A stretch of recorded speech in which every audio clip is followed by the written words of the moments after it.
Password তাকে change হয়েছে। যদি সেটি হয়ে থাকে, আমার প্রশ্ন হলো, যেহেতু একটা সেন্সিটিভ বিষয়, তিনি সেই সময় এই স্ক্রিনশটটি কেন এই সোশ্যাল মিডিয়াতে অপরপথে তার অ্যাকাউন্ট রয়েছে সেখানে দিয়ে দিলে তো সেটা ক্লিয়ার হয়ে যেত। কিন্তু তিনি আজকে প্রায় কত ঘন্টা হয়ে গেল, 12 ঘন্টা প্রায়, তারপর এসে তিনি এইগুলো বিষয় অবতারণা করছেন।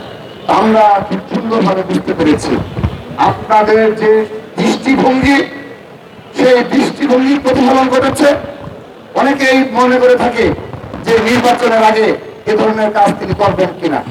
তাদের যে দৃষ্টিভঙ্গি, বিগত 5 আগস্টের পর থেকে পুরো বাংলাদেশের যারা সহজ সরল মা বোন রয়েছে আমাদের, বিশেষত প্রত্যন্ত অঞ্চলে, গ্রাম অঞ্চলে, সেখানে তাদের নারীরা গিয়ে এ ধরনের বক্তব্য পেশ করে বলা হয় যে আপনাদের ঘর থেকে বের হওয়া যাবে না, আপনারা যে গৃহিণী হিসাবে রয়েছেন এটি নারীদের থাকতে হবে, আল্লাহর রাস্তা থাকা এটি নাকি নিয়ম, এবং ইসলামকে প্রতিষ্ঠিত করতে হলে আপনাদের ঘরে থাকতে হবে।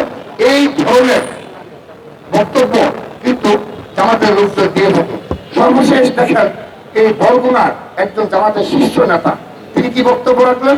তিনি বললেন এই ডাকসুতে মানে বলতো এত গুরুত্বপূর্ণ বক্তব্য তারা রাখে, আমাদের মানে বলতে কষ্ট হয় যে ডাকসুতে নাকি অতীতে